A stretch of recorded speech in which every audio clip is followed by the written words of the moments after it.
Biden voted for Trump. I guarantee it. I never saw that dude so happy in his fucking life. He lost. His party lost. Like, yeah. He was happy. When Obama had to shake hands with Trump and do the whole transition thing, Obama looked like, Jesus Christ. Look at Biden. Smile, dude. Man, that's like when your kid gets married. That dude looks like a hairless cat. I just don't understand the White House visit. Now, granted, I'm glad it's a peaceful transition of power, but what happened to the threat of democracy talk? What happened to the fascist talk? By the way, Biden, when they say it, it holds way more weight than me. I'm just trying to figure out, how do you go from he's an existential threat to democracy? So welcome back. Seriously? Yes, I said it and I will repeat myself. If you take politics too close to you or start hating people because of it, this is how you will end up.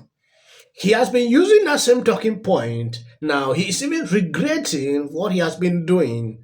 They decided to tempt Trump. Oh, it's a threat to democracy. It's this, it's that. Okay, they are now shocked to see Trump and Biden sitting on the same place.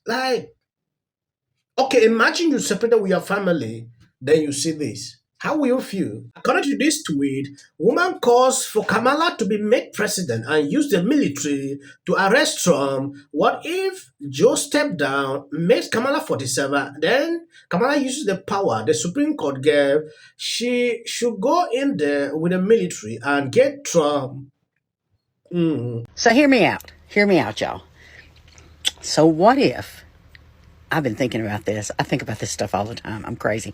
So what if Joe steps down now, makes Kamala 47, and then Kamala uses that power that the Supreme Court gave her, that almighty presidential power, free to do whatever the hell you want to do. She should go in there with the military and get Donald Trump, Marjorie Taylor Greene, Jim Jordan, Ted Cruz, Lauren Boebert, Matt Gaetz. I'm sure there's a lot, Mike Johnson. I'm sure there's plenty of more, J.D. Vance, and have them picked up and arrested for treason. What? Come on, y'all. I could do this. I have a question. If our president, our current president, took an oath to protect us from enemies, foreign and domestic, why are we allowing shits for pants to be president of the United States when we know that he is going to do harm to the United States? As far as I'm concerned, he is a domestic enemy. So why are we allowing him with our secrets and our confidential documents and all the power that he's going to have, knowing that he is going to screw this country? Why are we allowing him to become president? That's my question. If you voted for Donald Trump and me, or if you voted... Yes, Libras can't stop. I thought by now I will not be seeing this. Trump arriving at the White House the other day is causing them a meltdown like never before. Some are wondering why Biden decided to allow Trump to be there. Some says Biden was even smiling. He was extremely happy to see Trump. Then why are we fighting here all through? They are not even realizing that. When you take a look at this one, still believe that Kamala can be president. Oh, Biden should step down so Kamala can take over. Oh, so they want to use force to take over the White House, right? The same thing they have been talking about in 2020. Oh, Trump wanted to take over power. Oh, Trump is they want to do that. What Libras accuse Republicans of doing in 2020 is even worse than what I thought. Some spewing conspiracies everywhere on social media pertaining to this election. I've seen it over and over. The surprising number of people who voted for Democrats down ballot and then checked off Donald Trump for president. That was the case in New York's 14th district. A number of voters cast their ballot for both Trump and one of the House's most progressive Democrats, Congresswoman Alexandria Ocasio-Cortez, better known as AOC. If you voted for Donald Trump and me, or if you voted for Donald Trump and voted Democratic down ballot, I would really love to hear from you. This is not a place of judgment. I'm not gonna like put your stuff on blast or anything like that or dunk on it. That's like genuinely not the intent here. I actually want to learn from you. I want to hear what you were thinking, and I just want to hear from you. Joining me now is the aforementioned Democratic Congresswoman Alexandria Ocasio-Cortez of New York. Okay, AOC, what'd they say? I mean, there's a lot of different things that we saw. I think there's a lot of people. First of all, it's important to note that Democrats, oftentimes when we lose elections, we think that we lost people to Trump. And that is true in circumstances, but they don't look enough at the fact that we also lost people to the couch. Mm-hmm. We have two people that we're running against. So a lot of people say, this is why I voted for you and Trump. And some people say this is why I didn't vote or didn't vote top of the ticket. Right. Skip the top of the ticket, which, by the way, there's been a lot of paranoia about the fact that Democrats were able to win statewide in some places while Kamala Harris lost. And I keep trying to tell people there are voters who go in and either just vote the top, Trump voters who will say, I just want Trump and don't care about Republicans, and the reverse, who say, I'm not voting top of the ticket, but I'll vote everybody else. Right. Yes, AIC is admitting this same AIC, when Trump had a rally in the Bronx, AIC was trashing him on social media. Oh, nobody will come out for you. Nobody will turn out. Nobody will vote for Trump. They are just coming there to see Trump. I saw a lot of videos she put out.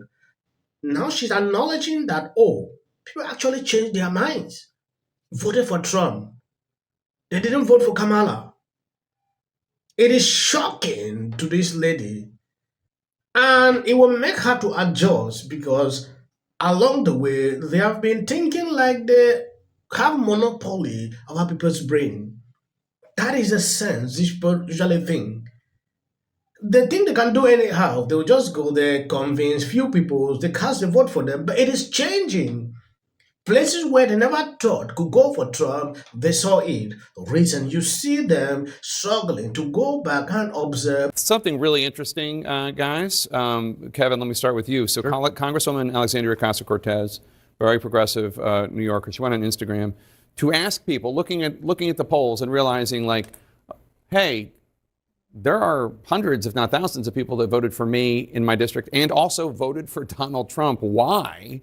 But like she asked in a nice way to explain, and some of the response, she's posting the responses, some of them, quote, it's real simple, Trump and you care for the working class. Quote, I feel that you are both outsiders compared to the rest of D.C. and less establishment. Quote, I support you and did this. Felt like I didn't have much of a choice after Biden's administration. What do you think? Well, and some of those notes also struck a chord when it comes to authenticity, right? They talked about being authentic candidates for office. Personally, I don't. I think that a lot of voters really don't like fake people, and they're sick and tired of fake politicians. And so what I actually think is worse is saying something you don't believe. And so if during the entire time in campaign season, you're saying that you're down with trans people or like the LGBT community, and then you lose an election, and then the next day you say all that stuff was wrong. I actually think what people are more upset about is someone was doing something they didn't believe and just saying something. Like, if you actually weren't about that life, why did you campaign as though you were? Do you think Assad is our enemy? Assad is not the enemy of the United States because Syria.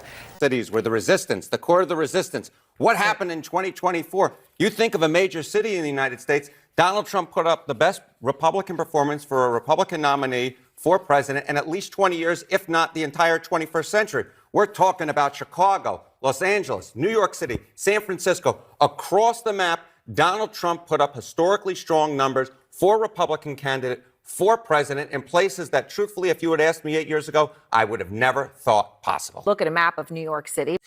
They are shocked. to see that this is happening. The crime waves in these places is pulling a lot of people to Trump. They never saw it coming. Trump said it over and over during his campaign, and this is the end result. I don't understand why they are even doubting. They should just understand that this is the situation. Like the money they. So, what happened last night? There's no denying it is a weird time, but today is not the worst day since Trump was elected. That was yesterday. Watching Donald Trump go even crazier than anybody even imagined he would. He's running this country like it is a reality show. Donald Trump made it clear during the campaign that he would turn the government into a personal autocracy. Head around that. It's to make real change, but unite. Now it's time to unite everybody. Hey, I want to know what would change after doing this. These people are getting out of hand. I don't care if they write that. I'm going to shake it off. Figure out a way to say thank you. No matter how you disagree with someone politically, you should never pray for this. Elected that guy. You mentioned that guy's name. He's such an absolute prick. I can't stand him. Hey there. Hey, I'm guessing you're not doing great. It was a terrible night last. The rest of us be doing on day one. Now, well, Bishop Vigano, he says that the core strategy of the Democratic